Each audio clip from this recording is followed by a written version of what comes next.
Hello and welcome back to the Massimo Producer channel. In today's video, I'm going to be talking about university again. So in this video, I'll be talking about if you should go to university halls or housing. So someone actually asked me this question in the comments and I was responding to it. I was like, oh yeah, actually I could do a whole video on it. That makes sense. So I'm going to give you my honest advice, my honest experience with halls. I haven't personally first-hand experienced housing, but my siblings have and friends have, so I can kind of give you advice. So, halls. So with halls are fantastic. There's a lot of safety because it's through the university. So the one I stayed at is Kaplan Living, and that's through Brighton University. And so there's a lot of security, like insurance of valuables. I think it's like up to £5,000 or £2,000 worth of valuables. I think it's five, pretty sure, could be wrong, but it's around that, or valuables protection in your room, which is amazing.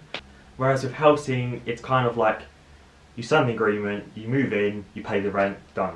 Like, you don't really see the landlords, whereas with halls, you see people all the time. There's like receptionists, there's maintenance, there's people you can email and phone. There's always someone to talk to and someone on hand to help you. Also, the protection of like money as well. There's not going to be any, because obviously the university care about their reputation, there's no hidden fees. So whereas, although they might not like sue you or something, you know, kind of thing. Whereas housing, they may be like, oh, you left that room a bit dirty, we're charging you an extra £30 even though it was actually clean, for example.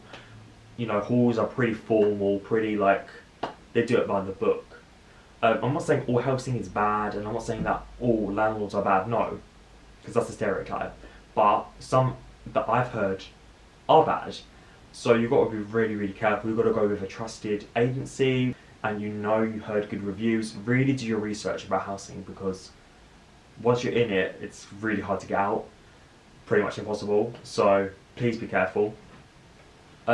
Also, with me, with the whole pandemic going on, they didn't charge us, well, firstly they did, but so firstly they were going to charge us for the last instalment of the rent, but then they changed their mind and said, okay, as you're not actually living in the flat, if you've moved out, you don't have to pay the last instalment. Whereas someone who lives in a house has to pay, still is paying their rent. So there's that as well. There's more kindness, I guess. They're more lenient, I suppose, in halls. They're like, okay, we make our hundreds of millions a year from accommodation and fees. You can have this only £1,000 back. Also, another thing, I don't know, maybe it's just because I'm quite like a germaphobe, but I like having my own space. I like having my own bathroom. Whereas with a house, that's something you really need to think about. You will have to share a bathroom. You will have to share a bathroom / shower, whatever it is, and a toilet, and you have to do a rota of cleaning. Whereas with me, my bathroom is like mine. It's my own dirt. So if it gets dirty, it's my responsibility. I clean it. It's only my own dirt. It's not like you're cleaning other people's, you know, disgusting business. So there's that to think about as well. You know, probably in a house, it's pretty awkward, I feel like, to move in with people that you do not know. I know obviously in halls it's the same thing, but in a house, you're basically forced to socialise, because like the living area where everyone will be, you know, like you're kind of forced to have your bedroom door open, whereas halls you're not. You can just have your door shut. There's no judgment. There's a lot more privacy in halls, I feel like. And there's communal areas downstairs, so you can go down if you want to. So yeah, please be sensible about making your decision whether to do housing or halls. I personally feel like you should go for halls. It's the most sensible answer. You'll only be in halls for a year, so you kind of take advantage of that. Learn like the ropes. Learn like your surroundings. I feel like halls is a very safe, like a safety net kind of thing. Because you've been housing for 2 years, so you might as well take advantage of the halls. Because most likely they will be very clean, more clean than housing, I would say.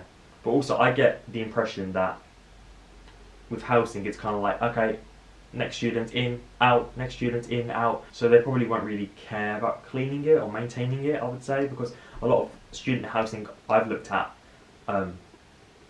is pretty run down, pretty much, most of the time. Because they know it's going to get dirty, it's going to get messy, and so what's the point? But at the end of the day, it's completely up to you. Depending on the sort of personality, sort of character you have, will determine that. I pretty much like having my own space. but at the same time like to socialise and like to talk. But that's like 50-50, so sometimes I will literally lock myself in my room, do my essays, do my filming, whatever. But sometimes I like to socialise, so it's in a halls, it's kind of broken up. I hope you enjoyed this video. If you have any questions, feel free to ask me in the comments or send me a message, direct message, and I'll give you my honest advice. Please like and subscribe and follow my Instagram, Massimo G Peluso, and I'll see you in my next video.